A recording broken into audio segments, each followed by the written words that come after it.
샬롬 샬롬 샬롬 샬롬 샬롬. 하나님 사랑합니다. 여러분 주 안에서 사랑합니다. 오늘 에스겔 9장 1절에서 11절 짧은 그 구절인데 오늘 말씀이 좀 깁니다. 내 성소에서 시작하라 이렇게 말씀하고 계시네요. 예루살렘을 향하여 분노를 쏟다. 분노를 쏟는 부분들 큰 소리로 내 귀에 외쳐 이르되 이 성읍을 관할하는 자들이 각기 죽이는 무기를 손에 들고 나오게 하라 하시더라. 이렇게 시작이 되죠. 8장에서 에스겔은 환상을 통해 유다 백성이 우상의 종류나 장소, 남녀노소를 가리지 않고 전 민족적으로 우상을 대대적으로 숭배하는 것을 보았습니다. 9장은 이제 그와 같이 모든 유다 백성이 어디서나 닥치는 대로 온갖 우상들을 숭배하자 하나님께서 심판의 사자들을 보내서 의로운 자 일부를 제외하고 모두 심판하시는 내용을 기록하고 있습니다. 심판의 준비를 하고 있죠. 그가 큰 소리로 내 위에 외쳐 이르시되 이 성읍을 관할하는 자들이 각기 죽이는 무기를 손에 들고 나오게 하라. 심판을 준비하시는 부분입니다. 이렇게 말씀하시죠. 그리고 2절에 보니까 내가 보니 6사람이 북향한 윗목길로부터 오는데 각 사람은 손에 죽이는 무기를 잡았고 그 중에 한 사람은 가는 베옷을 입고 허리에 서기관에 먹그릇을 쳤더라. 그들이 들어와서 노제단 곁에 섰더라. 영광의 출현입니다. 하나님의 심판은 거룩하죠. 또한 하나님의 심판은 엄중합니다. 더욱이 하나님의 백성을 향한 심판은 더더욱 그렇죠. 따라서 유다를 향한 심판이 집행될 때 하나님께서는 그 영광을 친히 드러내셔서 엄중하게 공정하게 심판하십니다. 마치 마지막 때 모든 백성을 심판하실 때와 같이 계시록 20장 11절입니다. 사람이 준행하면 그로 말미암아 삶을 얻을 내 율례를 주며 내 규례를 알게 하였고 12절에 보니 또 내가 그들을 거룩하게 하는 야훼인 줄 알게 하려고 내 안식일을 주어 그들과 나 사이에 표징을 삼았다.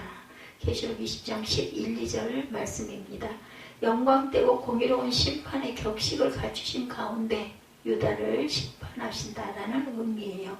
에스겔 9장 3절에도 이러한 견지에서 하나님은 그 영광을 드러내시죠. 그룹에 머물러 있던 이스라엘 하나님의 영광이 성전 문지방에 이르러니 여호와께서 가는 베옷을 입고 서기관에 먹그릇을 찬 사람을 불렀다 이렇게 말합니다. 북방에서 오는 심판의 빛입니다. 에스겔 1장 4절 내가 보니 북쪽에서부터 북풍과 큰 구름이 오는데 그 속에 불이 번쩍번쩍하여 빛이 그 사방에 비치며 그 불 가운데 단쇠 같은 것이 나타나더니 심판의 보좌에 대해서 계시록 20장 11절입니다. 그 칼을 손에 잡아 쓸만하도록 빛나게 하되 죽이는 자의 손에 넘기기 위하여 날카롭고도 빛나게 하였도다 하셨다 하라. 집행자를 부르시죠. 하나님은 심판의 주관자이세요. 심판의 집행은 하나님의 심판을 보좌하는 천사에 의해서 행해집니다. 3절에 그룹에 머물러 있던 이스라엘 하나님의 영광이 그룹들에게 머물러 있었어요. 성전 문지방에 이르더니 야훼께서 가는 베옷을 입고 서기관에 먹그릇을 찬 사람을 불렀어요. 그죠? 야훼께서 이르신 너는 예루살렘 성읍 중에 순행하여 그 가운데 행하는 모든 가증한 일로 말미암아 탄식하며 우는 자의 이마에 표를 그려라 이렇게 말씀하시죠. 에스겔 14장 14절에서 20절에 증거합니다. 하나님의 심판을 보좌하는 천사들에 대해서 비록 노아, 다니엘, 욥 이 세 사람이 거기에 있을지라도 그들은 자기의 공의로 자기의 생명만 건지리라. 나 주 야훼의 말이니라. 계시록 14장 14절에서 20절 내용입니다. 가령 내가 사나운 짐승을 그 땅에 다니게 하여 그 땅을 황폐하게 하여 사람이 그 짐승 때문에 능히 다니지 못하게 한다 하자. 이 세 사람이 거기에 있을지라도 나의 삶을 두고 맹세하노니 그들도 자녀는 건지지 못하고 자기만 건지겠고 그 땅은 황폐하리라. 주 야훼의 말씀이라. 자녀들이 있다 해도 자녀는 건지지 못하고 너만 건지겠다라는 거죠. 17절에 가령 내가 칼이 그 땅에 임하게 하고 명령하기를 가라 그 땅에 돌아다니라고 내가 사람과 짐승을 거기서 끊는다 하자. 비록 이 세 사람이 거기 있을지라도 나의 삶을 두고 맹세하노니 그들도 자녀는 건지지 못하고 자기만 건지리라. 나 주 야훼의 말이니라. 19절에 가령 내가 그 땅에 전염병을 내려 죽임으로 내 분노를 구해 쏟아 사람과 짐승을 거기서 끊는다 하자. 비록 노아, 다니엘, 욥이 거기 있을지라도 나의 삶을 두고 맹세하느니 그들도 자녀는 건지지 못하고 자기의 공의로 자기의 생명만 건지리라. 이런 심판의 형식이 갖추어지도록 하기 위해서 하나님께서는 유다를 향한 심판의 장에서도 심판을 집행할 집행자로 부릅니다. 에스겔 9장 1절이죠. 그가 큰 소리로 내게 외쳐 이르되 이 성읍을 관할하는 자들이 각기 죽이는 무기를 손에 들고 나오게 하라 하시더라. 그리고 심판이 어김없이 집행될 수 있도록 준비할 것을 명령하세요. 하나님께서 심판이 완벽하게 집행될 수 있는 준비를 시행하십니다. 계시록 6장 5절입니다. 집행자가 표출되죠. 셋째 인을 떼실 때 내가 들으니 셋째 생물이 말하되 오라 하기로 내가 오니 검은 말이 나오는데 그 탄 자가 손에 저울을 가졌더라. 집행의 명령입니다. 계시록 14장 18절에 불을 다스리는 다른 천사가 계단으로부터 나와 예리한 낫 가진 자를 향하여 큰 음성으로 불러 이르되 내 예리한 낫을 휘둘러 땅에 포도송이를 거두라. 그 포도가 어떻게 됐어요? 익었느니라 하더라. 의인의 인치심입니다. 하나님은 공의 하나님이시죠. 하나님은 불공정한 심판을 하지 아니하신다. 따라서 하나님께서는 유다 백성 가운데 하나님을 의뢰하는 소수를 악인들과 함께 멸하지 않으세요. 또 하실 수도 없습니다. 그렇기 때문에 하나님께서는 예루살렘 성중에 악인의 악행을 탄식하며 하나님만을 의뢰하는 의인들이 이마에 인을 쳐서 그들이 억울할 심판을 받지 않도록 하시죠. 9장 4절이죠. 여호와께서 이스라엘은 예루살렘 성읍집에 수행하여 그 가운데 행하는 모든 가증한 일로 말미암아 탄식하며 우는 자 이마에 표를 그리라. 이렇게 구별한다라는 거죠. 이로써 하나님의 심판은 완벽하게 준비가 됐어요. 양피의 표징입니다. 출애굽 12장 7절에 그 피를 양을 먹을 집 좌우 문설주와 임방에 바르고 그 밤에 그 고기를 불에 구워 무교온과 쓴나물과 아울러 먹되 날 것으로나 물에 삶아서 먹지 말고 머리와 다리와 내장을 다 불에 구워 먹고 아침까지 남겨두지 말며 아침까지 남은 것은 곧 불사르라. 인치셨어요. 계시록 7장 3절입니다. 이제 우리가 우리 하나님의 종들의 이마에 인치기까지 땅이나 바다나 나무들을 해하지 말라 하시더라. 이렇게 말씀하고 있습니다. 심판의 집행이에요. 금일이 없어요. 심판 집행의 준비가 완료되자 집행자가 집행을 시작하죠. 그런데 심판이 진행될 때 어떤 금일도 베풀지 않는다. 하나님의 공의가 이토록 무섭다는 거죠. 하나님의 공의는 죄에 대해서는 철저하게 진노를 쏟아 부으시기 때문에 자녀도 아니고 오직 너만, 오직 그 사람만 구원하시죠. 따라서 하나님의 공의의 심판이 집행될 때 인간의 모든 사정은 고려되지 않는다. 오직 고려되는 것은 심판이 집행되기 전까지 심판을 받을 대상이 악의 편에 섰느냐 의의 편에 섰느냐 이것만 구별하십니다. 만일 악의 편에 섰을 경우에는 가차없는 진도가 쏟아진다. 예레미야 16장 7절입니다. 위로하지 않습니다. 그 죽은 자로 말미암아 슬퍼하는 자와 떡을 떼며 위로하는 자가 없을 것이며 그들의 아버지나 어머니의 상사를 위하여 위로의 잔을 그들에게 마시게 할 자가 없으리라. 긍휼을 베풀지 않는 심판 에스겔 5장 11절입니다. 그러므로 나 주 여호와가 말하노라. 내가 나의 삶을 두고 맹세하노니 내가 모든 미운 물건과 모든 가증한 일로 내 성소를 더럽혔은즉 나도 너를 아끼지 아니하며 긍휼을 베풀지 아니하고 미약하게 하리니. 차별이 없습니다. 심판이 집행될 때 드러나는 또 하나의 특성은 심판의 대상에 대한 차별이 없이 시행이 된다라는 것. 온전히 심판만. 다시 말하면 어린아이나 연약한 여자이기 때문에 심판이 유보되지 않는다라는 거예요. 하나님께서 모든 인간이 받아들일 만한 구원의 조건을 제시해 주셨죠. 따라서 하나님 앞에 인간이 가진 조건에 의한 차별이란 예외가 없다. 오직 죄인에게 심판이 있을 뿐이다. 계시록 20장 12절입니다. 또 내가 없니 죽은 자들이 큰 자나 작은 자나 그 보좌 앞에 서 있는데 책들이 펴있고 다른 책이 펴졌으니 곧 생명책이라. 죽은 자들이 자기 행위를 따라 책들에 기록된 대로 심판을 받으니. 모든 자가 살육을 당한데 역대하 36장 17절입니다. 그때 선견자 하나니가 유다왕 아사에게 나와 그에게 이르되 왕이 아람 왕을 의지하고 왕이 하나님 야훼를 의지하지 아니하였으므로 아람 왕의 군대가 왕의 손에서 벗어났나이다. 잘못함으로 인해서 아람 왕의 군대가 벗어났어요. 큰 자든지 작은 자든지. 예레미야 16장 6절입니다. 큰 자든지 작은 자든지 이 땅에서 죽으리니 그들이 매장되지 못할 것이며 그들을 위하여 애곡하는 자가 없겠고 자기 몸을 베거나 머리털을 미는 자도 없을 것이며 그 죽은 자로 말미암아 슬퍼하는 자가 떡을 때문에 위로하는 자가 없을 것이며 그들의 아버지나 어머니의 상사를 위하여 위로의 잔을 그들에게 마시게 할 자가 없으리라. 지도층으로부터의 시작입니다. 에스겔이 하나님으로부터 들은 바에 의하면 심판은 모든 사람에게 차별 없이 진행되는 순서에 있어서는 성전 앞에 늙은 자들로부터 시작된다. 늙은 자들이라는 것은 백성이 장로들과 성전의 제사장 곧 지도자를 지칭한다라는 것을 우리가 알아야 합니다. 예, 늙은 자와 6절이죠. 젊은 자와 처녀, 어린이와 여자를 다 죽이되 이마에 표현은 자기는 가까이 하지 말라. 내 성소에서부터 시작할지라 하시며 그들의 성전 앞에 있는 늙은 자들로부터 시작됐다. 6절이었습니다. 예, 그리고 실제로 예루살렘 함락되던 날 지도자들은 누구보다 먼저 참혹하게 죽음을 당했어요. 왕가의 순환입니다. 열왕기 하 25장 7절에 그들이 시드기야의 아들들을 그의 눈앞에서 죽이고 시드기야의 두 눈을 빼고 노사스를 그의 결박하여 바벨론으로 끌고 왔더라. 왕가와 귀인들이 죽임을 당합니다. 에레미야 39장 6절에 바벨론의 왕이 림나에서 시드기야의 눈앞에서 그의 아들들을 죽였고 왕이 또 유다의 모든 귀족을 죽였으며 왕이 또 시드기야의 눈을 빼게 하고 바벨론으로 옮기려고 사슬로 결박하였더라. 심판의 변입니다. 야훼는 없다. 7절부터 보죠. 그가 또 그들에게 이르되 너희는 성전을 더럽혀 시체로 모든 뜰에 채우라. 너희는 나가라 하시매 그들이 나가서 성읍 중에서 치더라. 그들이 칠 때 내가 홀로 있었는지라 엎드려 부르짖어 이르되 아하 주 야훼여 예루살렘을 향하여 분노를 쏟으시오니 이스라엘의 남은 자를 모두 멸하려 하시나이까.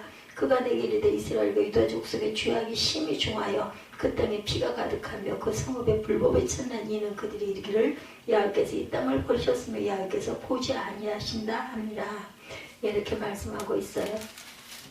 공의롭고 차별 없는 단호하고 냉정한 심판에 대해서 하나님께서 자신이 그러한 심판을 내리실 수밖에 없었던 이유를 말하죠. 그 유다 백성이 하나님을 버렸음에도 불구하고 하나님께서 그들을 버렸다고 거짓을 말하였기 때문이다. 이 거짓은 자신들이 죄악을 하나님께 전가시킬 수밖에 없는 극악한 죄다.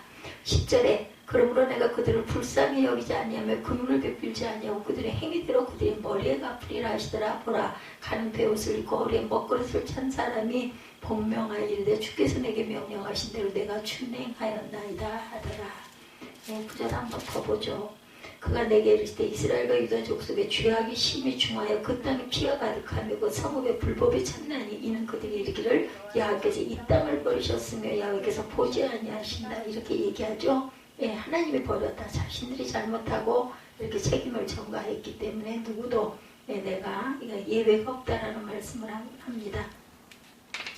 말씀을 멸시했어요. 역대 36장 16절에 바벨론 왕 느부갓네살이 올라와 그를 치고 그를 쇠사슬로 결박하여 바벨론으로 잡아가고 느부갓네살이 또 야훼 전 기구들을 바벨론으로 가져다가 바벨론에 있는 자기 산당에 두었더라. 하나님이 없다고 하죠. 이사야 29장 15절에 자기의 계획을 야훼에게 깊이 숨기려 하는 자들은 화 있을진저 그들의 일을 어두운 데서 행하며 이르기를 누가 우리를 버려 누가 우리를 알랴 하니 너희의 패역함이 심하도다. 토기장이를 어찌 진흙같이 여기겠느냐. 지음받은 물건이 어찌 자기를 지은 이에게 대하여 이르기를 그가 나를 짓지 아니었다 하겠으며 빚음을 받은 물건이 자기를 빚은 이에게 대하여 이르기를 그가 증명이 없다 총명이 없다 하겠느냐. 악에는 공의로 따라서 악을 심판하셔야 할 그분이 가라앉은 공의로운 하나님은 그러한 극악한 유다 백성 이런 심판하지 않을 수 없었다고 또한 하나님을 떠나 악을 행하면 벌을 내리기로 약속하셨다고 신명기 28장 부터 신명기 30장까지 증거합니다. 순종하여 받는 복에 대해서 신명기 28장 1절부터 보면 내가 내 하나님 야훼 말씀을 삼가 듣고 내가 오늘 내게 명령하는 이 모든 명령을 지켜 행하면 내 하나님 야훼께서 너를 세계 모든 민족 위에 뛰어나게 하실 것이다. 내가 내 하나님 야훼 말씀을 청종하는 이 모든 복이 내게 임하여 내게 일어나니 성읍에서도 복을 받고 들에서도 복을 가시며 내 몸의 자녀와 내 토지의 소성과 내 짐승의 새끼와 소아양의 새끼가 복을 받을 것이며 내 광주리와 떡반죽 그릇이 복을 받을 것이며 내가 들어와도 복을 받고 나가도 복을 받을 것이다. 또한 모압 땅에서 세우신 언약이 신명기 29장의 1절부터 말씀하고 있습니다. 또한 복받는 길에 대해서 신명기 30장 1절부터 4절까지 말씀하죠. 내가 내게 진술한 모든 복과 저주가 내게 임함으로 내가 내 하나님 야훼로부터 쫓겨간 모든 나라 가운데 이 일이 마음에서 기억이 나거든.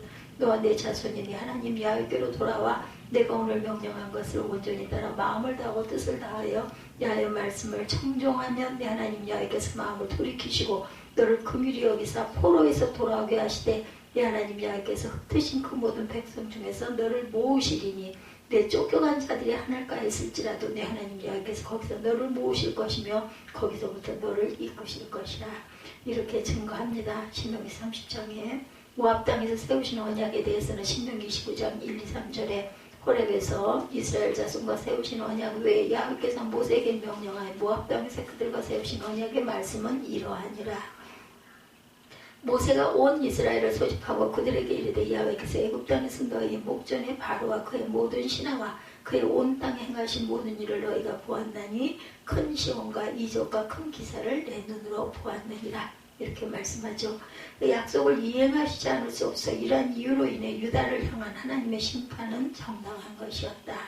행위대로 갚으시죠. 이사야 59장 18절입니다. 그들의 행위대로 갚으시되 원수에게 분노하시며 원수에게 보응하시며 섬들에게 보복하실 것이라. 집행자의 복명입니다.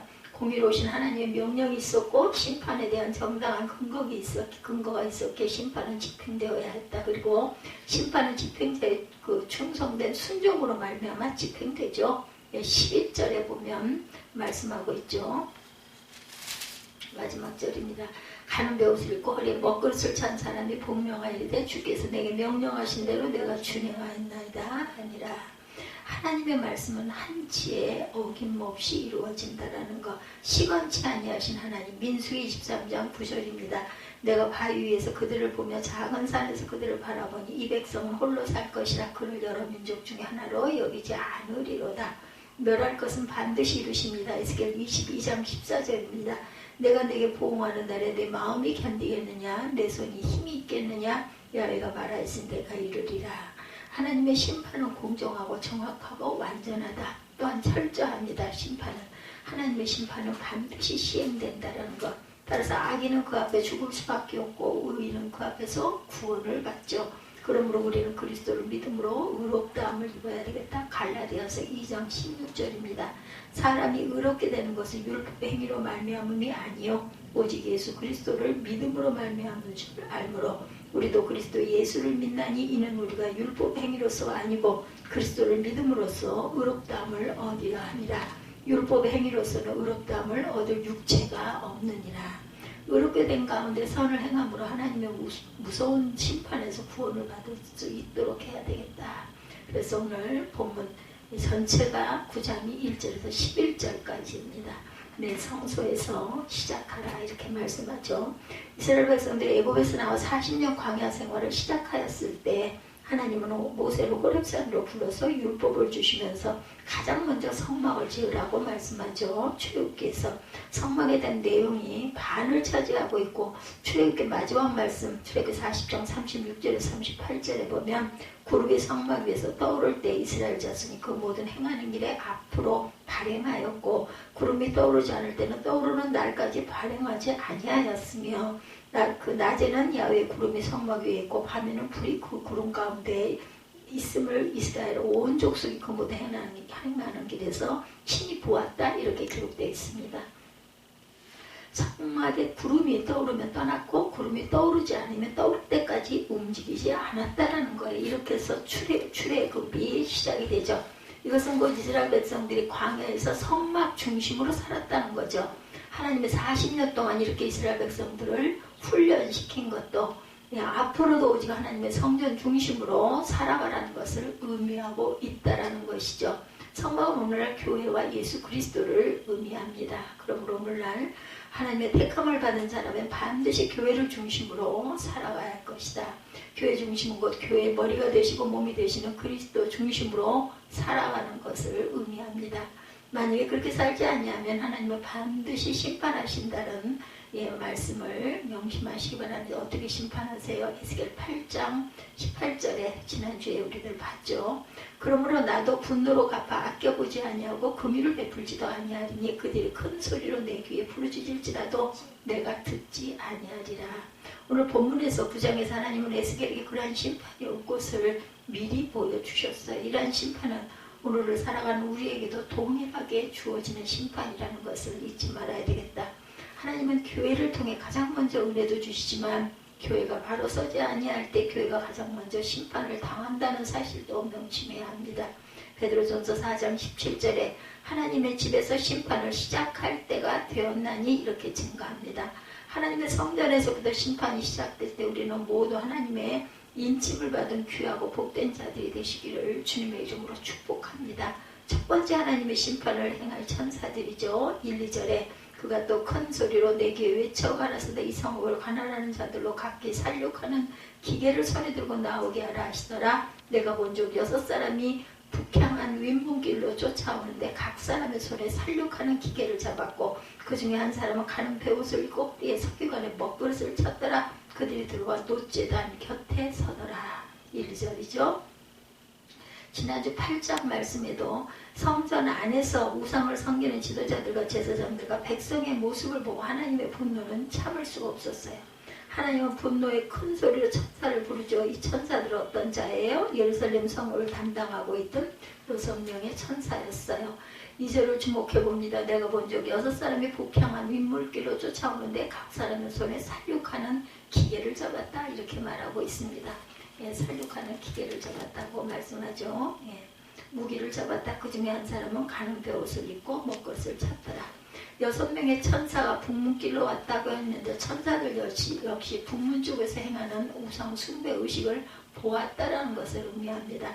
6명의 천사들 손에 살육하는 무기를 가지고 나타납니다. 그런데 에스겔 선지자는 또 다른 천사 한 사람의 모습을 보아요. 가는 베옷을 입고 허리에 석유관처럼 먹것을 차고 있더라. 하나님의 부르심을 받은 7명의 천사들은 성전 놋제단 곁에 섰다고 하죠. 놋제단을 번제단을 의미하는데 하나님의 심판이 성전의 번제단부터 시작된다는 것을 의미합니다.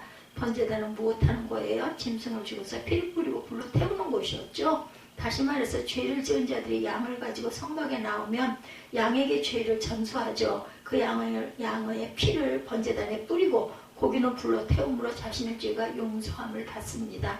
그러므로 천사들이 번제단 옆에 섰다는 것은 성전에서 자신의 죄를 회개하느냐 안 하느냐를 보고 심판하신다는 것입니다. 4절에 우는 자의 이마에 표를 하라고 말씀하죠. 그 가운데 행하는 모든 가증한 일로 말미암아 탄식하며 우는 자의 이마에 표를 그리라 하시고, 날마다 나의 죄를 회개하는 신앙을 가지고 살고 있습니까? 여러분들 성전의 번제단 곁에서 애통하고 있습니까? 오늘날 성전의 번제단이 어디예요? 그리스도가 죽으신 십자가입니다. 성막의 예수 그리스도를 의미하듯이 성막의 기구도 예수 그리스도를 예표하고 있어요. 특히 번제단은 예수 그리스도가 십자가에서 온몸을 찢고 온몸에 물과 피를 흘리시고 인류의 죄를 대속하신 상징적인 기구죠. 그 어떤 누구도 자신이 드린 짐승의 번제단을 통과하지 않고서는 죄를 용서함을 받을 수 없었던 것처럼 어떤 누구도 예수 그리스도의 십자가의 피가 아니고는 죄를 사함받을 수가 없다. 히브리서 10장 10절에서 12절입니다. 그 뜻을 쫓아 예수 그리스도의 몸을 단번에 들이심으로 말미암아 우리가 거룩함을 얻었노라. 제사장마다 매일 서서 섬기며 자주 같은 제사를 드릴 때 이 제사는 언제든지 죄를 없게 하지 못하거니와 오직 그리스도는 죄를 위하여 한 영원한 제사를 드시고 하나님 우편에 앉으셨다. 이렇게 말씀합니다. 히브리서 10장 10절에서 12절이었어요. 로마서 5장 8, 9절에 우리가 아직 죄인 되었을 때 그리스도께서 우리를 위하여 죽으심으로 하나님께서 우리에게 대한 자기의 사랑을 확증하셨느니라. 그러면 이제 우리가 그 피를 인하여 의롭다 하심을 얻었은즉 더욱 그로 말미암아 진노하심에서 구원을 얻을 것이니, 날마다 여러분들 손발을 또한 샤워를 하시죠. 손을 하루에 몇 번이나 왜 씻으십니까? 지저분하니까 씻게 됩니다. 여러분의 영혼을 매일 씻고 계십니까? 며칠 만에 아니면 몇 달 만에 씻고 있지는 않은지. 우리가 눈만 뜨고 입만 열면 죄를 범하는데 어떻게 예수 그리스도의 피를 멀리하고 하나님과 가까이 할 수가 있을까? 이사야 59장 1, 2절입니다. 야훼 손이 짧아 구원치 못하심도 아니요 귀가 둔하여 듣지 못하심도 아니라 오직 너희 죄악이 너희와 너희 하나님 사이를 내었고 너희 죄가 그 얼굴을 가리워서 너희를 듣지 않으시게 함이라. 이는 너희 손이 피해 너희 손가락이 죄악에 더러워졌으며 너희 입술은 거짓을 말하며 너희 혀는 악독을 바랍니다. 지금도 천사들이 그리스도 십자가 옆에 서 있다는 사실을 잊지 마시기 바랍니다. 십자가 앞에서 회개하지 않는 자는 칼 들고 서 있는 천사에게 죽임을 당할 것이고 애통해하며 자신의 죄를 회개하는 자에게는 이마에 표를 받을 것이다. 날마다 나의 죄를 돌아보고 회개하는 저와 여러분이 되시기를 축원합니다. 회개할 수 있다는 것은 아직 하나님의 손길이 떠나지 않았다는 거죠. 하나님의 에스겔 선지자에게 이런 이상을 보여주신 것은 예루살렘에 회개할 수 있는 기회가 아직 남아있다는 것을 의미합니다. 그러나 이스라엘 백성들은 예레미야와 에스겔 선지자의 외침을 듣고도 회개하지 않았어요. 성경은 예루살렘 같은 상황이 다시 이 땅에 일어날 것이기 때문에 예언서를 통해서 교회들에게 성도들에게 깨우쳐주고 있습니다. 계시록에서는 마지막 때 인간들이 회개치 아니할 것이다 이렇게 예언합니다. 예, 날마다 십자가 앞에 나아가 애통해야 하는 귀하고 복된 저 여러분이 되시기 바랍니다. 두 번째, 성전에서부터 시작되는 심판입니다. 3절에서 9절이죠. 그 그룹에 머물러 있고 이스라엘 하나님의 영광이 올라 성전 문지방에 이르더니 야훼께서 그 가는 베옷을 입고 서기관의 먹것을 찬 사람을 불러 이르시되 너는 예루살렘 성읍 중에 순행하여 그 가운데 행하는 모든 가증한 일로 인하여 탄식하며 우는 자의 이마에 표를 하라 하시고 나의 듣는데 또 그 남은 자에게 이르시되 너희는 그 뒤를 쫓아 성읍 중에 순행하며 아껴보지도 말며 금의를 베풀지도 말고 쳐서 늙은 자와 젊은 자와 처녀와 어린아이와 부녀를 죽이되 이마에 표현한 자에게는 가까이 말라. 내 성소에서 시작할지니라 하시매 그들이 성전 앞에 있는 늙은 자들로부터 시작하더라. 그가 또 이르시되 너희는 성전을 더럽혀 실제로 모든 뜰을 채우라. 너희는 나가라 하시매 그들이 나가서 성읍 중에서 치더라. 그들이 칠 때 내가 홀로 있는지라 엎드리며 부르짖어 가로되 오라 주의하여 예루살렘을 향하여 분노를 쏟으시오니 이스라엘의 남은 자를 모두 멸하려 하시나이까. 9절에 그가 내게 이르시되 이스라엘과 유다 족속의 죄악이 심히 중하여 이 땅에 피가 가득하며 그 성읍에 불법이 찼나니 이는 그들이 이르기를 야훼께서 이 땅을 버리셨음을 보지 아니하신다 함이라. 그러므로 내가 그들을 아껴보지 아니하며 금유를 베푸지 아니하고 행위대로 그 머리에 갚으리라. 가는 베옷을 입고 허리에 찬 먹그릇을 찬 사람이 분명하여 이르되 주께서 내게 명하신 대로 내가 준행하였나이다 하더라. 왜 하나님의 심판이 성전에서 시작됐다고요? 하나님의 관심을 가지고 있는 것은 구원받은 자들이 심판받는 자들이 아니에요. 하나님은 알곡에 관심이지 가라지에는 관심이 없으십니다. 그러므로 알곡을 보호하기 위해서 하나님 성전에서부터 심판을 행하신다는 거죠. 3, 4절에 보면 하나님은 먼저 먹그릇을 찬 천사를 불러서 명령하죠. 예루살렘 성 안에 가증스러운 일로 탄식하며 우는 자들을 찾아서 이마에 표를 하라는 것입니다. 그래서 이들은 우상숭배 의식에 참여하지 않은 자들이에요. 지도자들과 제사장들과 백성들이 우상숭배하는 모습을 보고 가슴을 치고 슬퍼했던 자들이죠. 아무리 세상이 악하고 타락할지라도 반드시 하나님의 마음을 가지고 살아가는 사람들이 소수할지라도 있다라는 것, 예언서에서 그들은 남은 자라고 표현합니다. 이사야 6장 13절에 그 중에 10분의 1이 오히려 남아있을지라도 이것도 삼키운 바 된 것이니 담나무, 상수리나무가 배임을 당하여도 그루터기는 남아있는 것 같이 거룩한 씨가 이 땅에 그루터기니라. 악하고 타락한 세상 속에서 거룩한 그루터기로 살아가는 저와 여러분이 되시기 바랍니다. 나의 죄를 회개하고 이 시대의 타락을 회개하고 배도하고 무지한 자들을 보고 애통해하며 가슴 치는 저와 여러분들이 되셔야 되겠죠. 마지막 때 7년 대환란 때에도 하나님은 먼저 자신의 택한 자들을 인치신다고 계시록 7장에 보면 인침받은 자들의 종류가 나옵니다. 먼저는 14만 4천 명이 인침을 받고 그 다음에는 희록 입은 자들이 인침을 받게 될 것이죠. 세대주의자들은 14만 4천 명을 문자적 해석으로 이스라엘 민족들의 12지파로 해석하기도 합니다. 그러나 그것은 성경이 틀렸다는 것을 증거해주고 있어요. 성경이 그렇지 않다고. 어떤 자의 주장이라 할지라도 성경이 아니라고 하면 아니죠. 증거 말씀이 계시록 1장 11절 말씀과 계시록 22장 16절 말씀입니다. 계시록 1장 11절에 가로되 너 보는 것을 책에 써서 에베소, 소머나, 보가모, 투아디라, 사대, 빌라델비아, 라오디게아 7교회에 보내라 하시기로 계시록 22장 16절에 나 예수는 교회들을 위하여 내 사자를 보내 이것들을 너에게 증거하게 하였노라. 나는 다윗의 뿌리요 자손이니 곧 광명한 새벽 보혈이라 하시더라. 세대주의자들의 주장처럼 사장 이후의 말씀을 유다인들에게 주어진 말씀이라고 해석하는데 예수님이 하신 말씀은 계시록은 교회들에게 주어진 말씀이라고 말씀하고 있습니다. 14만 4천 명의 유대인이 아니라는 것을 증명한다면 12지파의 이름에서도 분명하게 알 수가 있죠. 계시록 강해가 아니기 때문에 이스라엘 12지파는 레위지파에 속하지 않죠.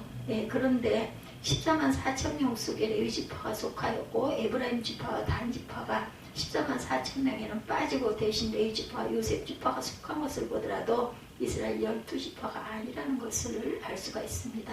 14만 4천 명은 마지막 때 다시 오실 그리스도를 알리고 순교할 전 세계적인 주의 종들입니다. 즉 두 증인이라는 사실을 깨달아야 한다는 것.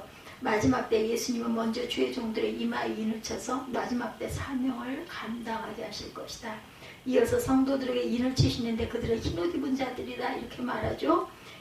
어떤 자들은 14만 4천 명과 흰옷 입은 자들이 같은 자라고 해석하는데 마지막 환란 때 주의 종도 반드시 성령의 인침을 받아야 하지만 성도들 또한 성령의 인침을 받아야 환란을 이길 수 있다. 계시록 7장에서 흰옷 입은 무리들의 인침을 받는 장면이 나옵니다. 그런데 계시록 9장 4절에 보면 저에게 이르시되 땅에 풀이나 푸른 것이나 각종 수복은 해하지 말고 오직 이마에 하나님의 입맞지 아니한 사람들만 해하라 하시더라 이렇게 말씀합니다.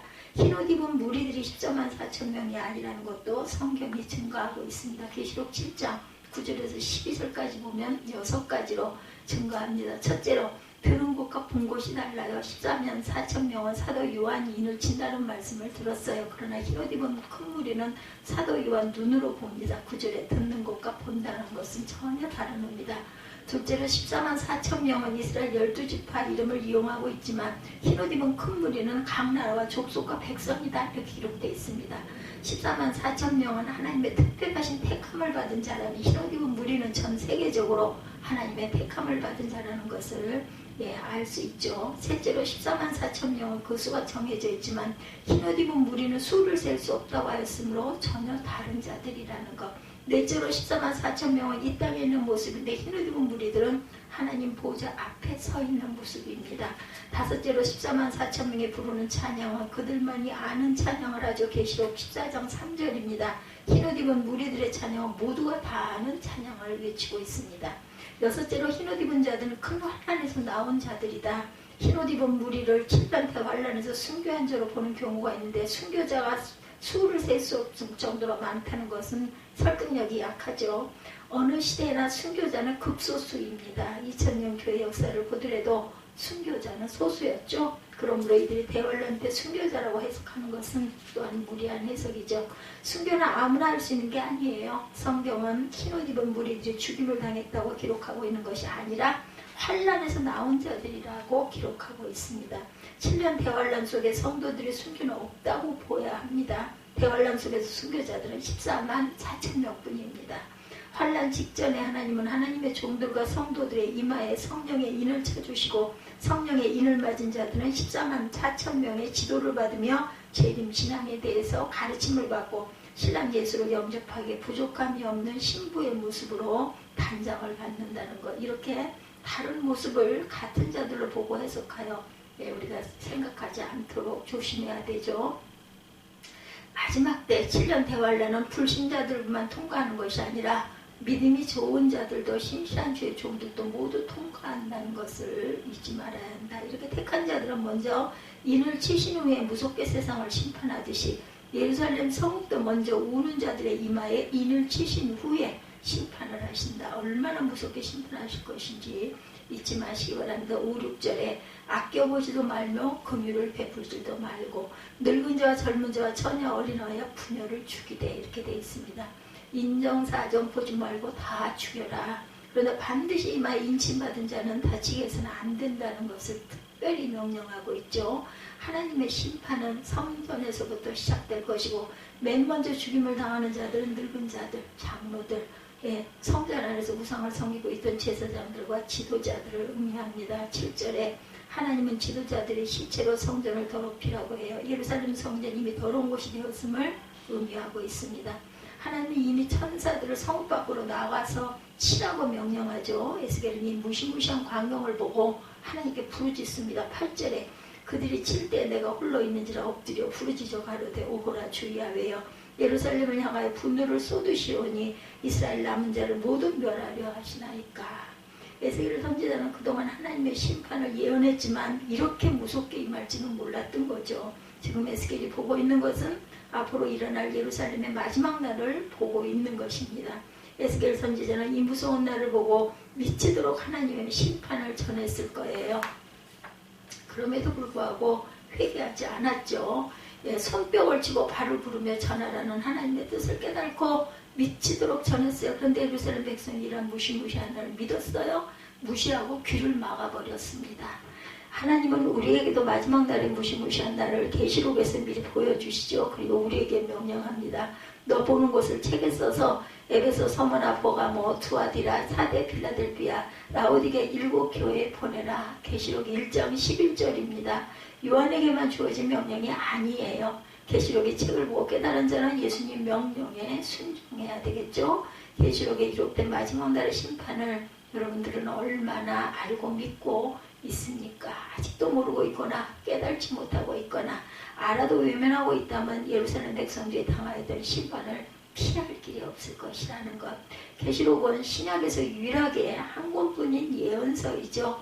구약의 예언서 16권이 모두 말씀대로 이루어졌는데 왜 신약의 예언서 1권을 믿지 못하고 외면하는지 안타깝습니다. 구약의 예언서를 믿지 못했던 이스라엘 백성들처럼 하나님의 심판을 받기를 원하는 것일까요? 성경 66권 중에 가장 천대를 받아온 말씀이 계시록 말씀이에요. 평생 신앙생활하면서 계시록에 대한 설교를 듣지 못한 자들이 얼마나 많은지 모릅니다. 악한 거짓의 세력들은 모두 다 계시록을 종말론으로 교회와 주의 종들과 성도들을 미혹하고 있다는 것. 에스겔 선지자에게 예루살렘의 마지막을 미리 보여주신 것처럼 오늘날 성령께서 우리에게 마지막 때 일을 계시록의 말씀을 통해서 보여주고 있다는 것. 바르게 배우고 깨달아서 창세일에 찾아볼 수 없는 무서운 환란을 전하는 자들이 되어야 할 것입니다. 계시록에는 장차라는 말씀이 10번 기록되어 있습니다. 반드시 장차되어질 일, 어쩌면 우리 시대에 이루어질지도 모르는 무서운 날, 그날이 깨달아진다면 우리 또한 에스겔처럼 외치고 부르짖어야겠죠. 에스겔 선지자의 부르짖음에 하나님의 말씀은 그들을 심판하실 수밖에 없는 죄악을 4가지로 지적하죠. 9절, 첫째는 이스라엘의 죄악이 너무 중하다는 것. 둘째, 그 땅에 피가 가득하다는 것. 셋째는 불법이 가득 찼다는 것. 넷째는 하나님의 이 땅을 버리셨다는 것입니다. 하나님이 그들을 버리셨어요. 얼마나 선지자들 통해 돌아오라고 외치셨어요. 하나님이 그들을 버리신 게 아니라 이스라엘 백성이 하나님의 손을 뿌리친 거죠. 자신들이 무슨 죄를 짓고 있는지도 모르는 무죄한 자들을 향해 얼마나 죄악을 지적하고 얼마나 회개할 기회를 주셨습니까? 하나님은 죄를 회개할 줄 모르는 인간을 짐승으로 본다는 사실을 잊지 마시기 바랍니다. 이사야 1장 2, 3절입니다. 내가 자식을 양육하였거늘 그들이 나를 거역하였도다. 소는 그 인자를 알고 나귀는 주인의 구유를 알고만 이스라엘은 알지 못하고 나의 백성은 깨달지 못하는도다 하셨도다. 10절을 다 같이 봅니다. 그러므로 내가 그들을 아껴보지 아니하며 긍휼을 베풀지 아니하고 행위대로 머리에 갚으리라 하시더라. 회개할 줄 모르는 그들에게 하나님은 아껴보지 않고 심판할 것이며 긍휼을 베풀지 않고 심판하실 것이며 그들의 행위대로 심판하실 것이라는 것. 마지막 때 자신의 죄를 회개하지 아니하고 하나님의 심판의 말씀을 귀담아 듣지 아니한 자들에게는 똑같은 일들이 일어날 것이라는 것. 계시록 15장 20절에도 사람들의 피가 말굴레까지 찰 것이라고 하였고 계시록 16장 20절에서 21절에도 각 섬도 없어지고 산도 없어지고 하늘에서 우박이 내리는데 34km 정도 된다고 했어요. 이것이 우박인지 폭탄인지 알 수가 없죠. 우리가 마지막 때 일어날 일들을 외면하고 살아간다면 두려운 일이지만 예수 그리스도의 신앙으로 살아간다면 두려워할 일이 없죠. 마지막 때 우리는 변화된 모습으로 구원받을 것이기 때문에 오직 주님만 바라보는 저와 여러분들이 되시기를 바랍니다. 에스겔을 통해서 우리에게 비밀을 가르쳐주고 계세요. 첫째는 마지막 때 하나님의 심판은 교회로부터 시작된다라는 것. 계시록에도 비밀이라는 단어가 4번 기록되어 있고 참 교회와 음료 교회의 비밀, 참 종의 비밀과 거짓 종의 비밀입니다. 이 비밀을 깨달은 교회들과 주의 종들과 성도들은 두렵고 떨림으로 구원을 이루어라. 빌립보서 2장 12절이죠. 둘째로 하나님은 반드시 거룩한 자들을 보호할 것이라는 것. 마지막 때 심판에 두렵고 무서운 날이 될 것이나 하나님의 전능하심을 믿고 우리는 날마다 예수의 피로 거룩한 자로 거듭나야 하겠습니다. 2절 끝에 천사들이 노제단 옆에 서 있다는 말씀을 잊지 마시기 바랍니다. 오직 예수 그리스도만이 하나님의 인침을 받게 될 것이죠. 그 믿음만이 셋째로 반드시 인침을 받아야 한다. 예루살렘 무서운 심판 속에 있을 때 인침받은 자들이 하나님의 보호를 받았듯이 마지막 때에도 7년 대환란 속에 인침받을 것이고 하나님의 보호를 받을 것이다. 세대주의자들의 교리처럼 환란 전에 휴거가 있고 공중에서 7년 동안 혼인잔치가 있다는 이론, 그것도 어떤 것이 옳은지는 알 수 없지만 어디에도 공중에서 7년 동안 혼인잔치 한다라는 말씀이 기록되어 있는 곳은 없다고 합니다. 계시록 19장에 기록되어 있고 예수님의 재림하신 후에 잔치가 이루어지고 있어요. 하나님의 에스겔서에서 우리에게 알려주고자 하시는 말씀이 무엇인지 깊이 깨달고 오직 예수님을 기다리고 준비하는 등을 준비한 그러한 처녀들이 되시기를 주님의 이름으로 축복합니다.